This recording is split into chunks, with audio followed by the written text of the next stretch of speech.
I know. আল্লাহ তাআলা কোরআনুল কারীমের মধ্যে বললেন সর্বশেষ মানুষের জন্য আত্তাকু ইয়াওমান তুরজাউনা ফীহি ইলাল্লাহ। মানুষ ওই দিনের কথা স্মরণ করো যেদিন তোমাদের সবাইকে আমি আল্লাহর কাছে ফিরে আসতে হবে। সুবহানাল্লাহ। এইটাই আল্লাহ তাআলার সর্বশেষ কথা।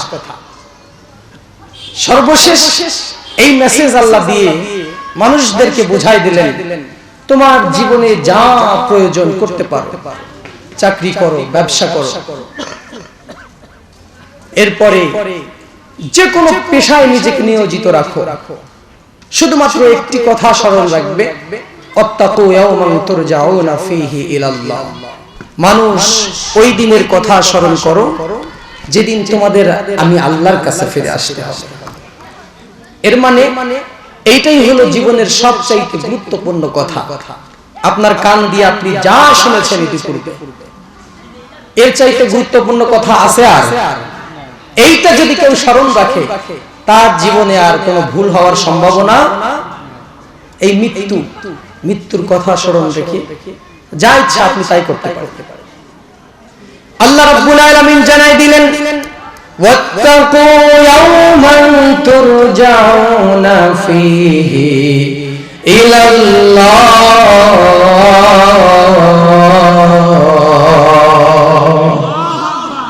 আল্লাহ পাক বলে দিলেন মানুষ তোমার জীবনে যা ইচ্ছে তুমি করতে পারো, যা ইচ্ছে করতে পারো, যেখানে ইচ্ছে যেতে পারো, একটা কথা শুধু সব সময়ের জন্য স্মরণ রাখবে। ওই কথাটা হলো তোমার পূর্বপুরুষদের মতো তোমরাও একদিন আমি আল্লাহর কাছে ফিরে আসতে হবে। We all have the same destination. আমাদের সকলের গন্তব্য একটাই। দুনিয়াতে একটি অল্প সময়ের জন্য, সামান্য সময়ের জন্য আমাকে দুনিয়াতে আর একবার পাঠায় দেন, একটু আমল করে আবার আপনার কাছে চলে আসব। আল্লাহ রাব্বুল আলামিন বলছে ওই সময় আর মানুষের জন্য কোনো সুযোগ থাকবে না। সুযোগ এই জন্য থাকবে না কারণ যেই ছাত্র দেখে দেখে লিখতে ভুল করে, তার জন্য যেই ছাত্র মুখস্থ লিখতে ভুল করেছে এর তুলনায় শাস্তি যে দেখে দেখে ভুল করে তার কম না বেশি? আমার কথা বুঝতে পারছেন? কিয়ামতের দিন আপনাকে কি জিজ্ঞেস করবে আল্লাহ রাব্বুল আলামিন? কি হিসাব নেবেন আপনার কাছ থেকে? ওইটা কোরআনের মধ্যে 1400 বছর আগে বলে দিয়েছেন কে? তাহলে আল্লাহ বলেই দিয়েছেন, এরপরে যদি আপনি ফেল করেন আপনাকে পিটানোর দরকার আছে না নাই? তাহলে শাস্তি যদি দেয় এটা কি আল্লাহ আপনার সাথে জুলুম করলেন? আল্লাহ কারোর সাথে জুলুম করে না। বারবার সতর্ক করছে আল্লাহ কোরআনের মধ্যে। কোরআনটা খুলে কখনো দেখেন নাই? দুনিয়ার সব করলেন, শুধুমাত্র কোরআনটাই ভালো করে দেখা হলো না।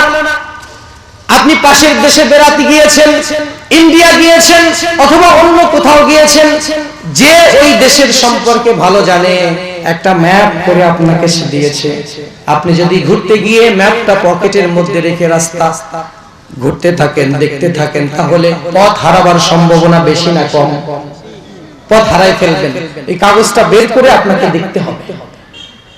আল্লাহ কোরআন দিলেন দুনিয়ার জমিনে যাবে, এর আগে তো কখনো আসো নাই। আপনারা কি আসছিলেন দুনিয়াতে এর আগে? বিশ্বাস করেন না কি এরকম? আমার হিন্দু ভাইয়েরা এরকম বিশ্বাস করে। তারা বিশ্বাস করে আমরা এই দুনিয়াতে বারবার আসবো, পুনর্জন্ম তারা বিশ্বাস করে। যেহেতু আমাদের জন্ম একটাই, মৃত্যু একটাই, তাহলে প্রথমবার যেহেতু এসেছি এই দুনিয়া আল্লাহ তাআলা বানাইছেন, আল্লাহ একটা ম্যাপ দিয়ে দিলেন আমাদের। ওইটার নাম কি? দুই একজন বললেন শুধু। কি নাম? কোরআন। বাসার আলমারির ছাদের উপরে রেখে দিয়েছেন জিন ভূত তাড়ানোর জন্য। কোরআন কি জিন ভূত তাড়ানোর জন্য এসেছে? টাঙ্গাইলের যুবক ভাইরা শুনে নাও, এই কোরআন জিন দুধ ছড়ানোর জন্য আসে নাই, এই কোরআন ঝাড়ফুঁক করার জন্য আসে নাই, এই কোরআন তাবিজ দেওয়ার জন্য আসে নাই, এই কোরআন এসেছে পার্লামেন্টে আইন হয়ে মানুষের জীবনকে রঙিন করে সাজানোর জন্য। সুবহানাল্লাহ। এটা সংবিধান, এইটা মানুষের জীবনের এই ঝাড়ফুঁক সমস্যার সমাধান করার জন্য আসে না। আল্লাহ রাব্বুল আলামিন জানাই দিলেন কোরআনের ব্যাপারে, ওয়ানাজ্জালনা আলাইকাল কিতাবা তিবয়ানান লিকুল্লি শাই। তোমার জীবনে যা প্রয়োজন সব কিছু কোরআনের মধ্যে দিয়েছেন কে?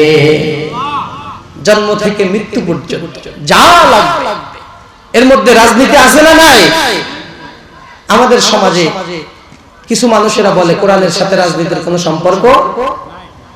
এটা কি সত্য? এইটা সত্য হলে আল্লাহর কথা মিথ্যে। আল্লাহ বললেন ওয়ানাজ্জালনা আলাইকাল কিতাবা তিবয়ানান লিকুল্লি শাই। আমি কিচ্ছু বাদ দেইনি। আমরা বলছি রাজনীতির সাথে সম্পর্ক নাই। কোরআনটাকে রাজনীতির মহলে নিয়ে এসো না, কোরআনটাকে তোমরা রাষ্ট্র সংবিধানে নিয়ে এসো না, কোরআনটাকে পার্লামেন্টে নিয়ে এসো না, কোরআন মসজিদে আর খানকায় রাখো। আজকে আমরা হুজুর যারা আছি, আমি সহ আমরা সবাই বেশিরভাগ আমাদের মসজিদে নামাজ পড়ার একটা স্বাধীনতা মিলে গেছে, আমরা খুশিতে অস্থির। বড় মসজিদের খতিব ডিসি সাহেব যদি দাওয়াত দেয় ইমাম সাহেবকে, ইমাম সাহেব খুশিতে চিত হয়ে পড়ে। আরে ডিসি দাওয়াত দিছে, আরে বেটা তুমি ওই এলাকার ডিসি, তুমি এলাকার এসপি, তোমার কাছে যে জ্ঞান আছে ওই জ্ঞান ডিসির কাছে নাই, এসপির কাছে নাই। তোমার কাছে যে জ্ঞান আছে আল্লাহর পক্ষ থেকে এসেছে। তুমি সমাজের মানুষগুলোকে বিপদগামী হওয়া থেকে বাঁচাতে পারো, অন্ধকার থেকে আলোর দিকে নিয়ে আসতে পারো। তোমার কথা ডিসি এসপি শুনবে, তুমি ডিসি এসপির গোলাম নাও, ঠিক কিনা? কে যেন বলছিল মোল্লার দৌড় মসজিদ পর্যন্ত। এই কথা আপনারা শুনছেন নাকি? এই এলাকায় শুনছিলেন? কথাটা যেই বলি কথাটা বাস্তব। আজকে মসজিদ, খানকা, মাজার এইগুলো নিয়ে হুজুরেরা সন্তুষ্ট। রাজনীতির ময়দানে তোমরা এসো না, ডিস্টার্ব করো না আমাদের। আমরা নিজেদের ইচ্ছে মতো আইন বানাবো, আমরা নিজেদের ইচ্ছে মতো সংসদ বানাবো। তোমরা শুধু তাবিজের ব্যবসা করে তোমাদের সময় পার করে দাও। আজকে আমরা ঠিক ঠিক এই কথা মেনে নিয়ে মসজিদে পড়ে আসি। মোল্লা কো জো মিলা হে মসজিদ মে সিজদে কি ইজাজত, নালায়েক সমঝতে হে यही ইসলাম কি আজাদি হে। মসজিদে নামাজ পড়ানোর স্বাধীনতা পেয়ে সে মনে করছে এটাই ইসলাম। আসলে এটার নাম ইসলাম। যাই হোক ভাইরা, আমি প্রসঙ্গ চেঞ্জ করতে চাই না। আমি শুরু করেছি যে কথাটি দিয়ে, আত্তাকু ইয়াওমান তুরজাউনা ফীহি ইলাল্লাহ। ওই দিনের কথা স্মরণ করো যেদিন তোমাদেরকে আমি আল্লাহর কাছে ফিরে আসতে হবে। এই কথা মাথায় রেখে যদি আমরা জীবন যাপন করি তাহলে আমাদের জন্য মৃত্যুর পরবর্তী যে জায়গাগুলো আছে সব জায়গায় শুধু সুসংবাদ আর সুসংবাদ। সুবহানাল্লাহ। মৃত্যুর সময় চলে আসবে, ভালো মানুষের জন্য আসবে, খারাপ মানুষের জন্য আসবে। কিন্তু ভালো মানুষের কাছে যখন মৃত্যু আসবে, মালাকুল মাউত তার কাছে যখন আসবে, একটা সাদা ধবধবে জুব্বা পরে আলা সূরাতিশ শাব, একটা যুবকের আকৃতিতে মৃত ব্যক্তির মাথার কাছে আসবে, এসে বলবে ইয়া আইয়াতুহান নাফসুল মুতমাইন্নাহ, হে পবিত্র আত্মা, উখরিজি ইলা মাগফিরাতিন মিনাল্লাহ, আল্লাহর ক্ষমা আর আল্লাহর দয়ার দিকে বের হয়ে আসো। সুবহানাল্লাহ। তাহলে তার সূরাতটা হবে মিনাল আহসানিস সূরা। একটা যুবক হয়ে মিনাল আহসানিস সূরা, এর চাইতে ভালো চেহারা হয় না। এত সুন্দর আকৃতি নিয়ে মুমূর্ষু ব্যক্তির সামনে আসবে। আসার পরে ডাক দিবে ইয়া আইয়াতুহান নাফসুল মুতমাইন্নাহ উখরিজি ইলা মাগফিরাতিন মিনাল্লাহ, আল্লাহর ক্ষমার দিকে, আল্লাহর দয়ার দিকে, আল্লাহর সন্তুষ্টির দিকে, আল্লাহর জান্নাতের দিকে বের হয়ে এসো। এইভাবে যখন ডাক দিতে থাকবে মুমূর্ষু ব্যক্তির রূহটা ভিতর থেকে আজরাইলের হাতে যাওয়ার জন্য ছটফট করতে থাকবে। একটি খাঁচার মধ্যে যখন ছোট্ট একটি পাখিকে রেখে খাঁচার দরজা খুলে দেওয়া হয়, খাঁচার মধ্যে যতই ভালো ভালো খাবার থাকুক না কেন, পাখিকে যখন খাঁচার দরজা খুলে দেওয়া হবে, খাঁচার বাইরে উন্মুক্ত আকাশ বাতাস দেখে ওই পাখির কি খাঁচার মধ্যে থাকার ইচ্ছা হবে নাকি? আর খাঁচার মধ্যে থাকবে? দরজা খুলে দিলে ইচ্ছেই, নিজের ইচ্ছেই সে বের হয়ে আসবে।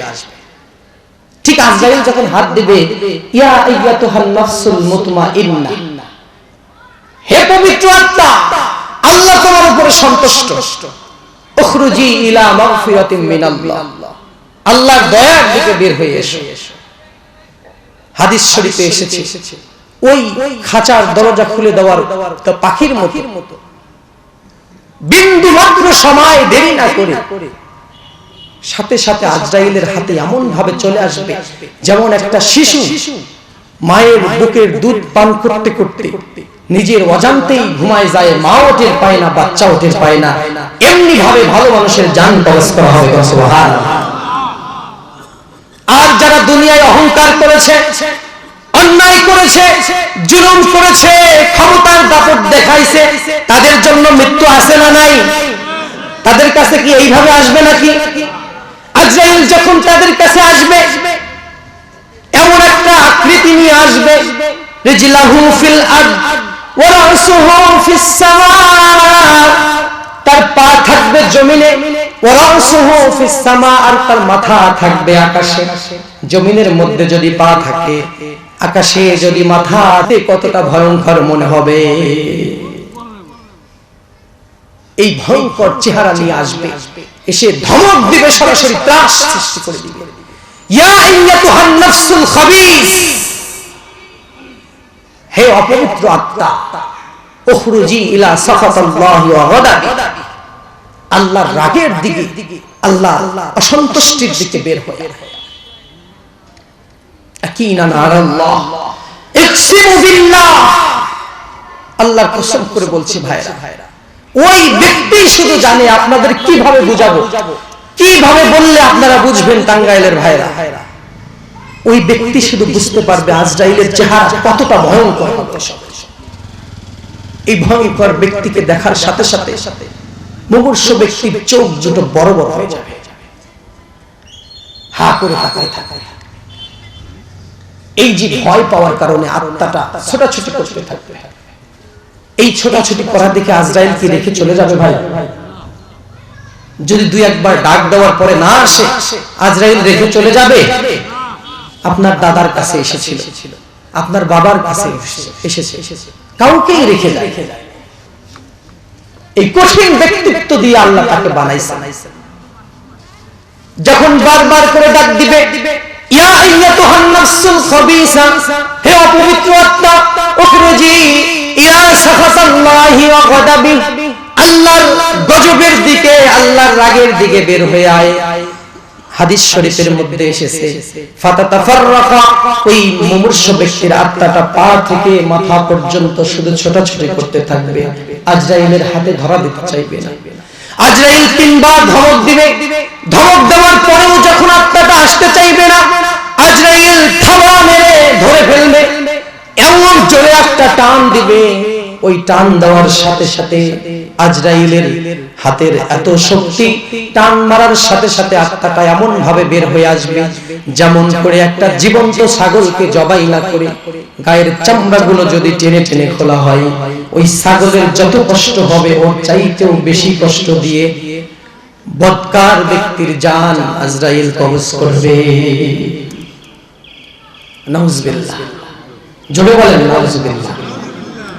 এমন একটা মৃত্যু থেকে আল্লাহ যেন আমাদের বাঁচায়, আমরা সবাই প্রিয়। এখানেই কিন্তু শেষ না ভাইরা, এরপরে বিশাল একটা জীবনের শুরু, যার শুরু আছে কোনো শেষ। যারা ভালোভাবে জীবন যাপন করেছে তাদের জন্য অনন্তকাল, যারা ইচ্ছে খেয়াল খুশিমতো জীবন যাপন করেছে তাদের জন্য সময়ের কোনো শেষ নাই। শুধুমাত্র কাটবে এক একজনের এক এক ভাবে, কিন্তু সময় কারোর জন্য শেষ হবে না। দুনিয়াতে যেমন সময়টা পার হয়ে যায়, আজকে রাতে আপনারা যারা এখানে মাহফিলে এসেছেন আপনাদের রাতটা পার হয়ে যাবে। পাশেই গান কনসার্ট যেখানে হচ্ছে, গানের আসরে যারা আছে তাদেরও রাতটা কেটে যাবে। যত বড় মুমূর্ষ ব্যক্তি কষ্টে কাতরাচ্ছে হাসপাতালের বেডে, তার শরীর ঝলসে গেছে, পুড়ে গেছে, চিৎকার করছে, ওই ব্যক্তিরও রাত কেটে যাবে। 5 স্টার হোটেলের মধ্যে আনন্দে নারী নিয়ে, মদ নিয়ে, নেশা নিয়ে যারা ব্যস্ত আছে তাদেরও সময়টা কেটে যাবে। সময় সবার জন্য কেটে যাবে, কিন্তু বাকি থাকবে হলো এই সময় কাটানোর যে ফল, এইটা ভোগ করা কিয়ামত পর্যন্ত এর জন্য পস্তানো লাগবে। জান্নাত জাহান্নাম এর জন্যই হবে। সময় শুধু কাটে, কিন্তু সময়ের খরচ করার যে আপনার পদ্ধতি, এইটার হিসাব শুধু আল্লাহর কাছে দিতে হয়। কিভাবে সময়টা আপনি খরচ করলেন, ব্যয় করলেন, এই হিসাবটা শুধু আল্লাহর কাছে দিতে হয়। আল্লাহ যদি আপনাকে বলে তোমার জীবনের গত 1 মাসের হিসাব দিয়ে জান্নাতে যাও, সারা জীবনের হিসাব আমি চাই না, 1 মাসের হিসাব দিতে পারবো আমরা? 7 দিনের, 1 দিনের? আল্লাহর দেওয়া নিয়ামত প্রত্যেক মুহূর্তে ভক্ষণ করছি, প্রত্যেক মুহূর্তে তার সাথে নাফরমানি করছি, তারপরেও সে একটা ডিউরেশন আমাদের দিয়ে রেখেছে। সেই ডিউরেশনের নাম হলো আত্তাকু ইয়াওমান তুরজাউনা ফীহি ইলাল্লাহ। আলোচনা যে কথা দিয়ে শুরু করেছি, এই মৃত্যু, এটা এক রহস্যজনক সত্য কথা যেটা সবাই জানে, কিন্তু বাস্তব এই সত্য কথাকে আমল আমরা করতে চাই না। মৃত্যু হবে আমরা সবাই জানি, কিন্তু এর জন্য আমাদের কোনো প্রস্তুতি নাই। আপনি এখান থেকে ঢাকা যদি যান, কত প্রস্তুতি আপনার? অনন্তকালের জন্য চলে যাবেন, সেখানে কি নিয়ে যাচ্ছেন এই প্রস্তুতি আমাদের জন্য নাই। হিলফুল ফুজুলের আজকে এই মাহফিল, এই মাহফিলের যারা যুবক ছেলেপেলে যারা আয়োজন করেছে, এনাদের সময়টা ব্যয় করলেও মাহফিল আয়োজন করে। এই এলাকায় এমন যুবক থাকতে পারে বা আছে যারা তাদের সময় গান, কনসার্ট, নেশা এইগুলো নিয়ে তারা তাদের সময় পার করছে। এমন ছেলেপেলে নাই? আছে। তাহলে যারা হিলফুল ফুজুলের মাধ্যমে আপনাদেরকে কোরআন শোনানোর ব্যবস্থা করলো, আর যারা নেশায় মত্ত হয়ে আশেপাশে নেশা করে বেড়ায়, মদ, জুয়া, নারী এইগুলো নিয়ে সময় কাটায়, তাহলে এই যুবকদের সময় আর ওই যুবকদের সময় পার কিন্তু সবাই যুবক পার করছে সময়, কিন্তু হিসাবটা কি দুইজনের একরকম হবে? মৃত্যুর পরবর্তীতে হিলফুল ফুজুলের মধ্যে যারা আছে এদের হিসাবটা সহজ হয়ে যাবে, আর বাইরে কনসার্ট, গান, মদ, জুয়া এইগুলো নিয়ে যারা আছে তাদের হিসাবটা হয়ে যাবে কঠিন। আপনি এখানে মাহফিলে আছেন, আপনি বাবা হিসাবে দায়িত্ব আপনার সন্তানকে আপনি কোন পথে আছে সেটা দেখে সঠিক পথে ফেরায় আনার জন্য। অনেক বাবা মা এরকম আছে ভাইরা, প্রসঙ্গত অনেক কথা চলে আসে, ফজরের নামাজ পড়তে যায়, নিজের ছেলেটাকে কম্বল দিয়ে জড়ায় দিয়ে তারপরে মসজিদে যায়। এমন বাবা আছে না নাই? আল্লাহর কসম করে বলছি, আপনার ছেলেকে কম্বল দিয়ে জড়ায় দেন নাই, আপনি জাহান্নামের গর্তের মধ্যে ঢুকাই দিয়া দরজা বন্ধ করে দিয়ে আপনি নামাজ পড়তে গেছেন। ছেলেটা জাহান্নামে চলে যাচ্ছে, চোখের সামনে নষ্ট হয়ে যাচ্ছে, আপনি তাকে শীতের সময় জাগাতে পারছেন না, কম্বল দিয়ে জড়াই দিয়ে নামাজ পড়তে যাচ্ছে। সাময়িক কষ্ট পেত সে শীতে, কিন্তু অনন্তকাল জাহান্নামে পড়বে। এইটাই কি ভালো, নাকি দুনিয়ায় একটু কষ্ট করা ভালো? একটু কথা বলেন না ভাই, দুনিয়ায় কষ্ট করা ভালো নাকি আখিরাতে কষ্ট করা ভালো? যদি আপনার সন্তান বাইক কিনে চায়, না কিনে দিলে অল্প দিনের জন্য মন খারাপ করবে, আর যদি কিনে দেন 2 লাখ 3 লাখ টাকার বাইক কিনে দিয়েছেন, বাইকের যে সাইলেন্সার থাকে সেই সাইলেন্সার পাল্টায়া এমন সাইলেন্সার লাগায় যেটাতে শব্দ হয় বেশি। এমন যুবক আমাদের সমাজে আছে না নাই? আমি যে মসজিদে বগুড়াতে নামাজ পড়াই, রাস্তার পাশে বগুড়ার ঐতিহ্যবাহী সুবিল জামি মসজিদ, যারা ওইদিকে গিয়েছেন চিনবেন বগুড়া শহরে। এই মসজিদের পাশ দিয়ে একটা রোড আছে, মোটামুটি বিশ্ব রোড, এবং পাশেই মহিলা কলেজ, তো ওই জন্য সোনার টুকরো ছেলেপেলের আড্ডা ওখানে একটু বেশি না কম? আপনারা সবই জানেন। এই যে বাইকে এমন সাইলেন্সার লাগায়, এইটাতে অতিরিক্ত শব্দ হয়, এইটাতে নাকি তাদের ভালো লাগে। কত বিকৃত মস্তিষ্ক তাদের হয়ে গেছে, আপনি খেয়াল রাখেন। পাশ দিয়ে যখন মোটরসাইকেলের বিকট আওয়াজ করে একটা যুবক চলে যায়, সাইড থেকে মানুষগুলো কি বলে জানেন? মরেও না, ঠিক কিনা? এমন শব্দ করে যায়, আমি নিজে শুনেছি। বুড়ো মহিলা যারা আছে তারা তো এমন ভাবে বলে, আমি আর আপনাদেরকে ওইটা বললাম না, যায় না? এই সন্তানগুলো আপনার সবার বদদোয়া নিচ্ছে। এইভাবে মানুষ বলতে বলতে ঠাস করে পড়ে একদিন শেষ, মরে যায়, তারপরেও শিক্ষা হয় না। এদের জন্য কিয়ামতের দিন বিপদে পড়ে যাবেন। এখনই ফিরান, জীবন যৌবন সব শেষ করে দিলেন এদের জন্য। একটা সন্তান যৌবন বয়সে আল্লাহ আপনাকে দিলেন, আপনার স্ত্রী যুবতী আর আপনি যুবক, এই সময় একটি সন্তান আপনাদেরকে আল্লাহ দিল। এই সন্তান হওয়ার পর আপনি ভুলে গেলেন আপনি যুবক, আপনার স্ত্রী ভুলে গেল সে যুবতী। দুইজন দুই পাশে শুয়ে সন্তানটাকে মাঝখানে রেখে আপনারা রাত কাটাইতে, জীবনটা এইভাবে করতে করতে আরেকটা সন্তান আসলো। সন্তান বড় হলো, পড়ালেখার টেনশন, এক্সট্রা কিছু ইনকাম দরকার, সন্তানকে ভালো স্কুলে ভালো কলেজে পড়াবে। দুনিয়ার জীবনটা শেষ করে দিলেন সন্তানের জন্য।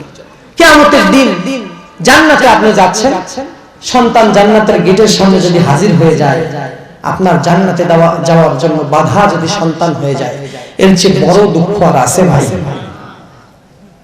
আপনি মনে করছেন আমি বানাই বলছি? আমি বানাই বলছি? আল্লাহ পাক রব্বুল আলামিন বললেন, রব্বানা আরিনাল্লাযীনা আদাল্লানা মিনাল জিন্নি ওয়াল ইনস। আল্লাহ রাব্বুল আলামিনকে ডাক দিয়ে জাহান্নামীরা বলবে, আরিনাল্লাযীনা আদাল্লানা মিনাল জিন্নি ওয়াল ইনস, ওই সকল মানুষদেরকে আমাদের দেখাই দেন। আপনার সন্তান বলবে, কে বলবে? আপনার সন্তান বলবে, রব্বানা আরিনাল্লাযীনা আদাল্লানা মিনাল জিন্নি ওয়াল ইনস। হে আল্লাহ রাব্বুল আলামিন, ওই সকল বাবা মাকে আমাদের সামনে হাজির করেন যারা দুনিয়ার সব শিখাইছে, শুধুমাত্র আপনার সাথে পরিচয় করাই দেয় না। ইংলিশ মিডিয়াম স্কুলে নিয়ে গেছে হাত ধরে, সারা জীবন নষ্ট করে ফেললেন যে সন্তানের কারণে। ওই সন্তান কিয়ামতের দিন জান্নাতে যাওয়ার সময় আপনার সামনে দাঁড়াবে আর বলবে, তাহতা আকদামিনা লিয়াকুনা মিনাল আসফালিন। তাদেরকে দেখাই দেন, পায়ের নিচে রেখে ওদেরকে পদদলিত করে তারপর আমরা জাহান্নামে যাব। নাউযুবিল্লাহ।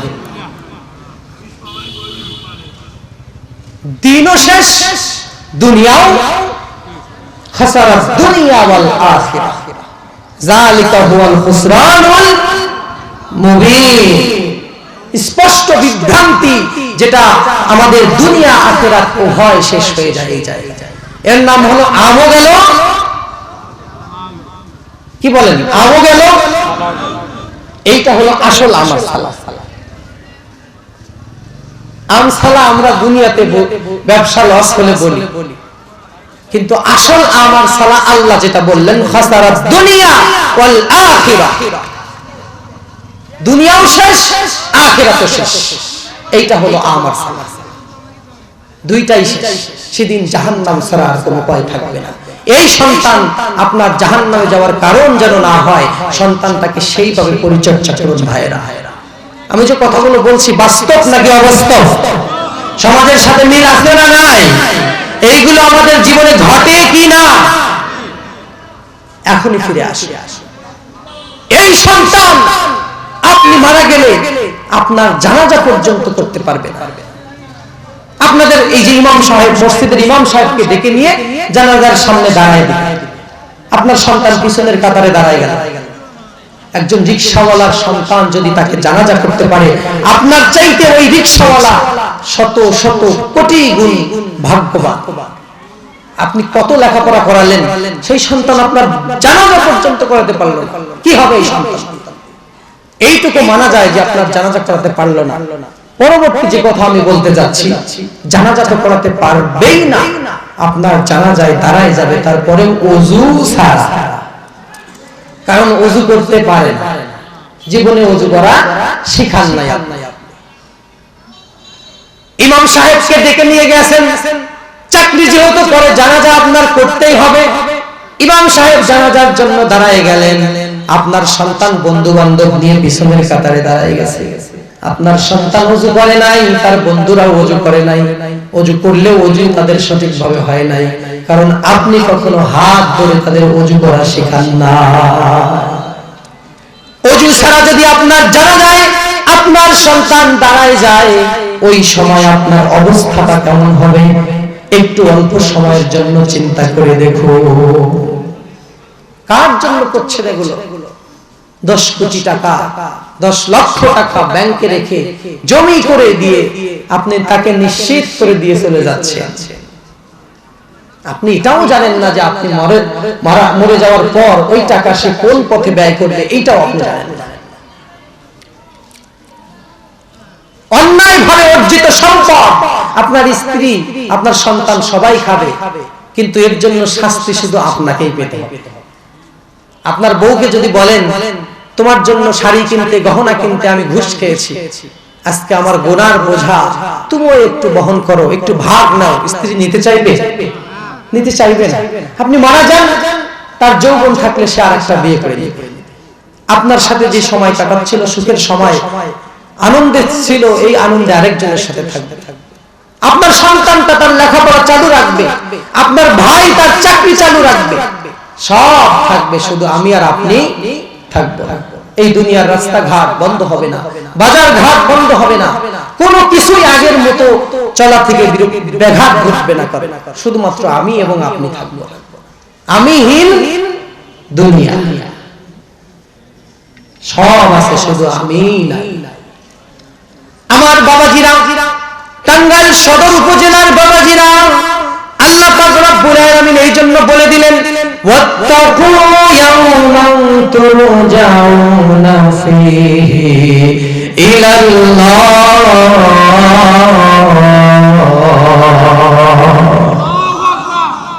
আমার কাছে ফিরে আসো, এই কথা স্মরণ রেখে জীবন যাপন করো। আপনাকে যেন আল্লাহ ডাকতেছে, অবাধ্য সন্তানকে যেমন বাবা কাঁধের উপর হাত দিয়ে ডাকে, বাবা অন্যায় করো না, এইটা করো না, ওইটা করো না, তোমাদের লেখাপড়া করাই, এত কষ্ট করে খাওয়াই, তোমরা কেন কথা শোনো না? ঘাড়ের উপর হাত রেখে যেমন মাথায় হাত বুলাই দেয়, আল্লাহ ওইরকম আপনাকে হাত বুলাই দিচ্ছে আর বলছে ইয়া আইয়ুহাল ইনসান মা গররাকা বিরাব্বিকাল কারীম। আদরের বান্দা, আদরের মানুষ, কোন মোহে পড়ে আমার মতো রবকে তুমি ভুলে গেলে? ফাইনা তাযহাবু, কোথায় ঘুরে বেড়াও, কোথায় আছো? আমাকে চিনতে পারলেন না? আল্লাহ রাব্বুল আলামিন আরো বলছেন ওয়া আনিবু ইলা রাব্বিকুম মিন ক্বাবলু আইয়াতিয়াকুমুল আযাব। আল্লাহ বললেন বান্দা ফিরে আসো, ওয়া আনিবু ইলা রাব্বিকুম, রবের দিকে ফিরে আসো। সুবহানাল্লাহ, সুবহানাল্লাহ। ইলা রাব্বিকুম, তোমার রবের দিকে ফিরে আসো। মিন ক্বাবলু আইয়াতিয়াকুমুল আযাব, তোমার মৃত্যু আসার আগেই তুমি আমার দিকে ফিরে আসো। মৃত্যু যখন আসবে তখন আমার কাছে আসাই লাগবে। চার হাত পা চার দিকে দিয়ে যদি আমি মারা যাই, সমাজের লোকেরা দড়ি দিয়ে বেঁধে হলেও লাশটাকে সোজা করবে, ঠিক কিনা? আল্লাহ বলছে মিন ক্বাবলু আইয়াতিয়াকুমুল আযাব, মৃত্যু আসার আগেই আমার দিকে ফিরে আসো, সারেন্ডার করো। আল্লাহ তাআলা কত আদর করে আমাদেরকে ডাকছে ভাই। এই দুনিয়ার মোহে পড়ে এমন রবকে আমরা ভুলে গেলাম। এখনো সময় আছে, আপনার নিঃশ্বাস চলছে, সিস্টোলিক ডায়াস্টোলিক হচ্ছে, এর মানে আপনার কাছে এখনো সময় আছে। আল্লাহু আকবার। যে কোনো মুহূর্তে সময় শেষ হয়ে যেতে পারে। আল্লাহ ফেরেশতারা আকাশের দিকে তাকায়, আপনি যখন নিঃশ্বাসটা উপর দিকে তোলেন, আল্লাহ নিঃশ্বাসকে বন্ধ করে দিব? আল্লাহ বলে না, ছেড়ে দাও। এইভাবে চলছে কতদিন, কত বছর, একটার পর একটা বছর চলে যায়। আমরা শুধু বলি হ্যাপি নিউ ইয়ার, জীবনের দেওয়াল থেকে একটি ইট খসে পড়ল। আর বেকুব যারা আমরা, তারা বলি শুভ নববর্ষ। এইভাবে যেতে যেতে সময় শেষ হয়ে যাবে, ধরা দিতেই হবে ভাইরা। আসুন জীবনটাকে সফল করি। এই জীবনটাকে সফল করার জন্য আল্লাহ তাআলা কিছু ফর্মুলা দিয়েছেন। এই ফর্মুলাগুলো মানুষের বানানো ফর্মুলা নয়, আল্লাহ তাআলার ফর্মুলা। তার মধ্যে প্রথম কথা হলো, আমি যেটা আয়াত আলোচনার শুরুতে বলেছি, আত্তাকু ইয়াওমান তুরজাউনা ফীহি ইলাল্লাহ। সূরাতুল বাকারা 281 নম্বর আয়াতের মধ্যে আল্লাহ বললেন, যাই করো না কেন এই কথা স্মরণ রেখে তোমার জীবন পরিচালনা করো, তাহলে তোমার জীবনে কোনো ভুল হওয়ার সম্ভাবনা থাকবে না। এইটা স্মরণ রেখে তারপরে সফল হতে পারতে। আপনি সফল কাকে মনে করছেন? একজন পৃথিবীর সবচেয়ে বড় ধনী ব্যক্তি অথবা আপনাদের সমাজের সবচেয়ে ধনী ব্যক্তির কাছে আপনি যাবেন মৃত্যুর আগ মুহূর্তে, তাকে বলবেন কেমন লাগছে, জীবনটা নিয়ে আপনি কি সন্তুষ্ট? সে বলবে, জীবন কি করলাম, কিভাবে জীবন পার হলো আমি নিজেই হিসাব জানি না। তার মানে সে সফল নয়। যেই ব্যক্তি সবচেয়ে বেশি ক্ষমতার অধিকারী, তার সামনে যাবেন মৃত্যুর আগ মুহূর্তে, তাকেও জিজ্ঞেস করবেন, সেই ব্যক্তিও বলবে জীবনে কি করলাম কোনো হিসাব নেই। তাহলে সফলতার মানদণ্ড এইগুলো নয়। সফলতার মানদণ্ড হলো আল্লাহ রাব্বুল আলামিন বললেন, ফামান জুহজিহা আনিন নার ওয়া উদখিলাল জান্নাতা ফাকাদ ফাজ ওয়া মাল হায়াতুদ দুনিয়া ইল্লা মাতাউল গুরুর। আল্লাহ পাক জানাই দিলেন, জাহান্নাম থেকে মুক্ত হয়ে জান্নাতে যাওয়ার সার্টিফিকেট যদি অর্জন করতে পারো, তোমার হায়াতের জিন্দেগি শেষ হয়ে গেলে জাহান্নাম থেকে তুমি মুক্তির গ্যারান্টি যদি পেয়ে যাও, আর জান্নাতে আর কোনো সুযোগ নাই, তাহলে আযাব আপনাকে গ্রাস করবে। ছোট্ট একটি দৃষ্টান্ত, পানি আনতে যখন দোতলায় যাওয়া লাগে বারবার, তারা ভাবলো আমরা নিচেই ফুটা করে দিই জাহাজের, নিচ থেকে আমরা পানি তুলি। এখন যদি নিচতলার লোকজন জাহাজের তলায় ফুটা করতে থাকে, উপর তলার লোক যদি বসে বসে দেখে আর বলে ওদের নিচতলা ওরা ফুটা করে, তাহলে জাহাজ ডুবে গেলে মরবে কি শুধু নিচতলার লোক? আমার কথা বোঝেন নাই মনে হয়। একটি জাহাজের মধ্যে দুই তলা থাকলে নিচের তলার মানুষগুলো অন্যায় যদি করে, জাহাজটা যদি ফুটো করে দেয়, এই জাহাজ তলায় গেলে সবাই মারা যাবে। এই জন্য উপর তলার লোকদের দায়িত্ব হলো তারা বাধা দিবে আর নিচতলার লোকদেরকে ওই অন্যায় কাজ থেকে ফেরায় নিয়ে আসবে। আজকে আপনার সমাজের মানুষগুলো অন্যায়ের সাথে জড়িত হয়ে যাচ্ছে। সারা সমাজের মানুষ যখন অন্যায় করছে, আপনি একা একা তাসবিহ টিপে জান্নাতে যেতে পারবেন না। হযরত লূত আলাইহিস সালামের সময় 30 বছর ধরে একজন ব্যক্তি ইবাদত বন্দেগী করছিলেন। আল্লাহ তাআলা যখন বললেন জমিনটা উল্টায় দাও, আল্লাহর ফেরেশতারা জমিনে আসলেন জমিনটা উল্টায় দেওয়ার জন্য। যখন দেখলেন গত 30 বছর ধরে একটা লোক ইবাদত বন্দেগী করছে, 30 বছরের মধ্যে কারোর সাথে ঝামেলা করে নাই, কোনো আজে বাজে কাজ করে নাই, ওই লোকটাকে আল্লাহ তাআলার ফেরেশতা যখন বলল, আল্লাহ এই লোকটার ব্যাপারে আমরা কি করব? আল্লাহ বলল, জমিনটা উল্টাই দিয়া ওরে শুদ্ধা শেষ করে দাও। 30 বছর ইবাদত করে কোনো লাভ নাই, কারণ সমাজের সব মানুষ আল্লাহর সাথে নাফরমানি করছে, আর তোমরা চেয়ে চেয়ে দেখছো। অন্যায়ের বাধা না দিলে তাদের উপরে বিপদ আসবে। আত্তাকু ফিতনাতাল্লা তুসিবান্নাল্লাযিনা যালামু মিনকুম খাসসা। ওই সকল আযাব থেকে আল্লাহর কাছে পানা চাও, যেটা শুধুমাত্র যারা অপরাধ করে তাদের উপরে আযাব আসে না। যারা অপরাধ চোখ বুজে সহ্য করে, জুলুম সহ্য করে, অন্যায় হতে দেখে, বাধা দেয় না, সবার উপরে আসে। মসজিদের ইমাম সাহেব মসজিদ में सजदे की इजाजत मिला तो खुद को बहुत अच्छे समझदार और सबसे अच्छा नहीं जानता है। সমাজের সব চাইতে ভালো মনে করো না, নিজের সমাজের সব চাইতে দামি মানুষ মনে করো না, মসজিদের নাম ইমামতি করার সুযোগ পাইছে এই জন্য না। আল্লাহ তাআলা তোমার উপর দায়িত্ব দিয়েছে ওই সমাজের যত মানুষ আছে, যত অন্ধকার পথে হাঁটছে, যত যুবক, যত বুড়ো মানুষ, ওই সমাজের সব মানুষগুলোকে হক কথা বলে বলে তোমাকে ইসলামের দিকে ফেরায় আনাটাই তোমার দায়িত্ব। আল্লাহ তাআলা তোমাকে এই মেম্বারটা, মসজিদের মেম্বারটা আমানত হিসাবে দিয়েছে। মোল্লে কো জো মিলা है मस्जिद में सजदे की इजाजत नालायक समझते हैं यही इस्लाम की आजादी है। মোল্লাকে মসজিদে সিজদা দেওয়ার হুকুম মিলল, সে নিজেকে বড় মনে করতে পারে না, ইসলামের স্বাধীনতা মনে করতে পারে না। তাকে এই গণ্ডি থেকে বের হয়ে এসে নিজের সমাজটাকে আলোকিত করতে হবে, নিজের সমাজের মানুষগুলোকে অন্ধকার থেকে টেনে বের করতে হবে, কোরআন দিয়ে তাদেরকে তাদের জীবন সাজানোর জন্য তাদের উপর কোরআনের আইন জারি করতে হবে। এইভাবে মসজিদ থেকে গ্রাম থেকে শহর, শহর থেকে জেলা, জেলা থেকে বাংলাদেশের রাজধানী ঢাকা, ঢাকা থেকে বাংলাদেশের পার্লামেন্টে কোরআনের রাজ কায়েম করতে হবে, ঠিক কিনা? এইটাই আপনার উপর অর্পিত দায়িত্ব আল্লাহ তাআলার। এইটা থেকে ফিরে আসলে আপনি আপনার নিজের যে শ্রেষ্ঠত্ব আছে এইটা হারায় ফেলবেন। আপনি সেরা ইমামে আকওয়াম, আপনি উত্তম জাতি, আমি উত্তম জাতি, মুসলমান জাতি শ্রেষ্ঠ জাতি, সুবহানাল্লাহ। দুনিয়ার মধ্যে সবচাইতে শ্রেষ্ঠ জাতি মুসলমান জাতি।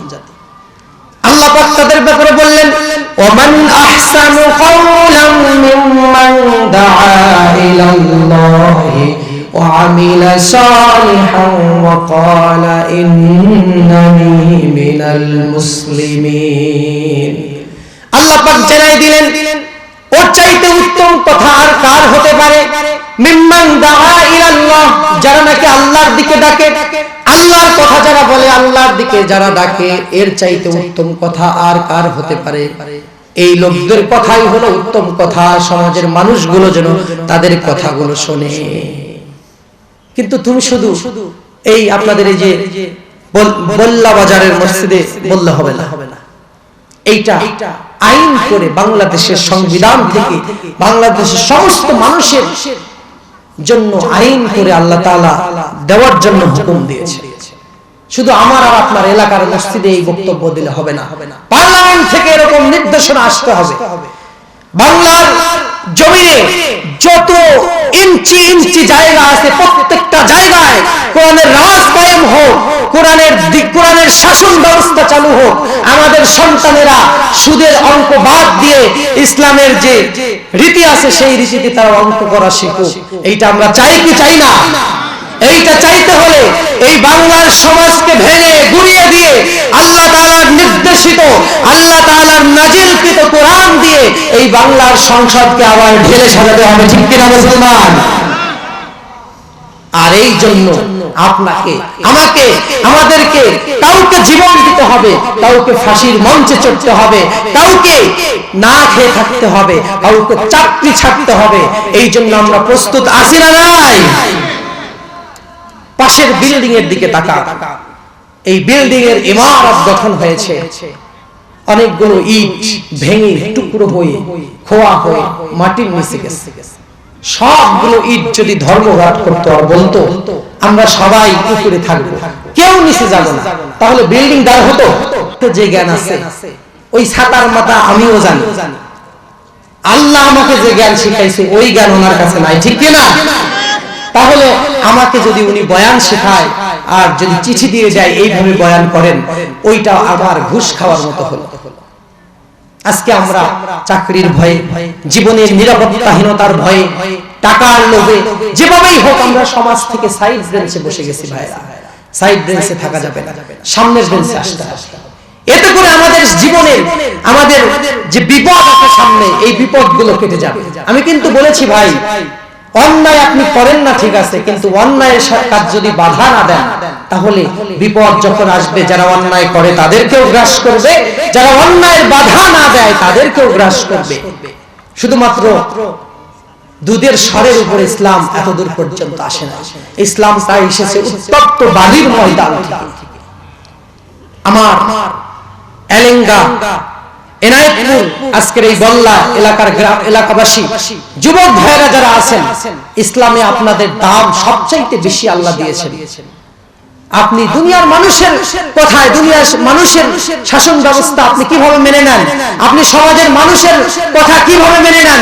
আপনাকে তো আল্লাহ তাআলা বলেছেন, ওমান আহসানু কওলাম মিম্মান দাআ ইলাল্লাহ, তার চাইতে উত্তম কথা আর কার হতে পারে যে আল্লাহর দিকে ডাকে। আপনি তার কথা শুনেন যে আপনাকে আল্লাহর দিকে ডাকে। আমাদের সমাজের প্রতিষ্ঠিত মানুষগুলো কেউ আল্লাহর দিকে আমাদের ডাকে না। সবাই নিজেদের স্বার্থের দিকে, নিজেদের অর্থের জন্য, স্বার্থের জন্য, নিজেদের ক্ষমতার জন্য আমাদেরকে ডাকে। আওয়ামী লীগ সরকারের আমলে, আমি তার কথা বলে সময় নষ্ট করব না, শুধু মানুষজনকে মুজিবতন্ত্রের দিকে মানুষ ডাকতো। রাস্তাঘাটে মূর্তি বানায়, সব জায়গায় শুধু বড় বড় মূর্তি থাকতো। আপনাদের এলাকায় ছিল, তারা চলে গেল, মূর্তিগুলো ভেঙে ফেললো। আমি তাদের সমালোচনা করছি না, আমি শুধু এইটা বলছি, যেভাবে এই রাস্তাঘাট থেকে মূর্তিগুলো ভেঙে ভেঙে ফেলা হয়েছে, এইভাবে বাংলার জমিনে, বাংলার আনাচে কানাচে রাস্তাঘাটে আর যেন কোনো মূর্তি দাঁড় না হতে পারে, সেই দিকে মুসলমানরা খেয়াল রাখতে হবে, ঠিক কিনা? যা আল হক ওয়া যাহাকাল বাতিল, সত্য এসেছে, মিথ্যা চলে গেছে। ইন্নাল বাতিলা কানা যাহুকা, মিথ্যে চিরদিন মিথ্যে, সত্য সব সময় সত্য। সত্য যখন আসে, মিথ্যে মাথা নত করে সেখান থেকে চলে যায়, ঠিক কিনা? এই জন্য সমাজের অন্যায় যেখানে হচ্ছে, বাধা হয় সেখানে দাঁড়াতে হবে, প্রাচীর করে দিতে হবে সেখানে। আমার যুবক ভাইরা, জীবনের সফলতা নির্ভর করে আপনি কতটা আল্লাহমুখী। জীবনের সফলতা এর উপরে নির্ভর করে না এলাকার কত প্রভাবশালী ব্যক্তির হাত আপনার মাথার উপরে আছে, এইটা আপনার জন্য সফলতা বয়ে আনে না। আজকে যদি আপনি মারা যান, কালকে আপনার কি হবে আপনি একটু চিন্তা করে দেখেন। আপনার সুন্দর যে বাড়ি, ওই বাড়ির উপর তলায় মারা গেছেন, টেনে বের করবে। হসপিটালে মারা গেছেন, আর আপনার বেডরুমের দিকে আর নেবে না, নিচতলায় গ্যারেজ যেখানে গাড়ি রাখে ওই জায়গায় ধোয়ার ব্যবস্থা করবে। আপনার আদরের স্ত্রী একটু সময়ের জন্য আপনার সাথে, রাত শেষ হয়ে গেছে, বলবে না 2-1 ঘন্টা স্বামীর সাথে ঘুমাই। আপনার ছোট্ট সন্তানগুলো ভয়তে কাছে আসতে চাইবে না। সমাজের লোকগুলো আপনাকে দেখতে আসবে, একটু কান্না করবে। যদি আপনাকে মাটি দিতে 2 দিন দেরি হয়ে যায়, 3য় দিনে আপনাকে যারা দেখতে আসবে তারা মুখটা বাঁকা করে, নাকের উপরে কাপড় দিয়ে, গন্ধ নাকে কাপড় দিয়ে আপনাকে দেখতে আসবে, ঠিক কিনা? কি দাম ভাই জীবনের! মাত্র 2 দিন যদি দেরি হয় আপনাকে মাটি দিতে, 3য় দিনে আপনাকে যারা দেখতে আসবে তারা মুখটা কাপড় দিয়ে ঢেকে আসবে, গন্ধ বের হয়ে যাবে। কোন আদর্শিত হয়ে, কোন সমাজে আপনি বসবাস করছেন? আল্লাহর দেওয়া বিধানগুলো আপনি ভুলে গেলেন। আল্লাহ বললেন অন্যায় কাজের বাধা হয়ে দাঁড়াও, আপনি বেমালুম ভুলে গেলেন দুনিয়ায় এসে। দুনিয়ার পুরস্কার খুবই সামান্য, আখিরাতের পুরস্কারের কোনো শেষ নাই। আমি আলোচনা শেষ করব ভাইরা, খুবই গুরুত্বপূর্ণ কয়েকটি কথা বলবো। আমার যুবক ভাইরা, এখনো যারা এই যে সামনে কিছু যুবক ভাইরা গেটে দেখা যাচ্ছে, জায়গা আছে, অনেক জায়গা আছে পিছনে, আপনারা সামনে এসে বসে যান, কান খাড়া করে শুনবেন। আমি আপনাদের জন্য অল্প কয়েকটি কথা বলে বিদায় নেব, রাত অনেক হয়ে গেছে। আমার যুবক ভাইরা, এই সমাজের সকিনা জরিনা এদের পিছনে ঘুরে আপনি সময়টা নষ্ট করবেন না। আল্লাহ তাআলা জান্নাতে আপনাদের জন্য যে ব্যবস্থা করে রেখেছে, এদের আঙ্গুল, এদের হাতের নখ, এই নখের মধ্যে যে ময়লা, এই ময়লার যে কালার, আপনার ক্রাশ ওর এই ময়লার চাইতেও ময়লা কালার। 1-2 শুধু ঠিক বলল, কথা বলে না। তারা যদি উকি মারে আকাশ থেকে, হাদিসে এসেছে দুনিয়া সমস্ত আলোকিত হয়ে যাবে। সুবহানাল্লাহ। ওয়া কাওয়াইবা আতরাবা, কোরআনে আল্লাহ বললেন ডাগর ডাগর 2টা চোখ, তাকায় থাকবেন, যতবার তাকে দেখবেন। আপনার স্ত্রীকে আপনি দেখেছেন, আপনার প্রিয় তোমাকে দেখার পরে দেওয়ালের আড়ালে গেছে, অথবা বাজারে গেছেন, আবার আসবেন, আগের চাইতে আরো সুন্দর লাগবে। সুবহানাল্লাহ। আর দুনিয়াতে কি হয়, বিয়ে করে নিয়ে আসলেন ক্যাটরিনা, 2 বছর হয়ে গেল জরিনা, 2 বছর পর হয়ে গেল সকিনা, চামড়া ঢিল হয়ে যায়, ঠিক কিনা? আস্তে আস্তে যৌবন ফুরায় যায়। আর জান্নাতে এটা শুধু বাড়তে থাকে। দুনিয়ার নিয়ামত আখিরাতের নিয়ামতের তুলনায় তুচ্ছ নগণ্য। এই দুনিয়ার নিয়ামতে পড়ে আপনি আখিরাতের ওই অনন্তকালের সুখকে ভুলে যায় না ভাইরা। সুখবর দিয়ে শেষ করলাম, আল্লাহ যখন জান্নাতে দিবে, আপনার এই যৌবনটাকে চিরস্থায়ী করে দিয়ে আল্লাহ জান্নাতের মধ্যে ফেরেশতার মাধ্যমে ঘোষণা দিবেন, ইন্না লাকুম আন তাসিহু ফালা তাসকামু আবাদা ওয়া ইন্না লাকুম আন তাশাব্বু ফালা তাহরামু আবাদা। সারা জীবন যুবক থাকবে আর কখনো বুড়া হবে না। সুবহানাল্লাহ। আল্লাহ তাআলা আরো জানাই দিবেন, ওয়া ইন্না লাকুম আন তাহইয়াউ ফালা তামুতু আবাদা। এই জান্নাতের মধ্যে সারা জীবন তুমি জীবিত থাকবে আর কখনো তোমার সামনে মৃত্যু আসবে না। এই জান্নাতের মধ্যে সারা জীবন তুমি যুবক থাকবে আর কখনো বৃদ্ধ হবে না, সারা জীবন সুস্থ থাকবে। ওয়া ইন্না লাকুম আন তাসিহু ফালা তাসকামু আবাদা। আর কখনো অসুস্থতা এসে তোমাদের ডিস্টার্ব করবে না। সুবহানাল্লাহ। জান্নাতে অসুস্থতা নাই। 2 নম্বরে জান্নাতে বার্ধক্য নাই। 3 নম্বরে জান্নাতে কোনো মৃত্যু নাই। আলোচনা শেষ করে দিব। জান্নাত এবং জাহান্নামের মাঝখানে আল্লাহ পাক রব্বুল আলামিন বললেন, একটি ফেরেশতা আসবে, ফেরেশতা এসে ঘোষণা করে দিবে, ইয়া আহলাল জান্নাহ ইন্না লাকুম আন তাসিহু ফালা তাসকামু আবাদা। জান্নাতে সারা জীবন সুস্থ থাকবে আর কখনো অসুস্থ হওয়া লাগবে না। ওয়া ইন্না লাকুম আন তাশাব্বু ফালা তাহরামু আবাদা।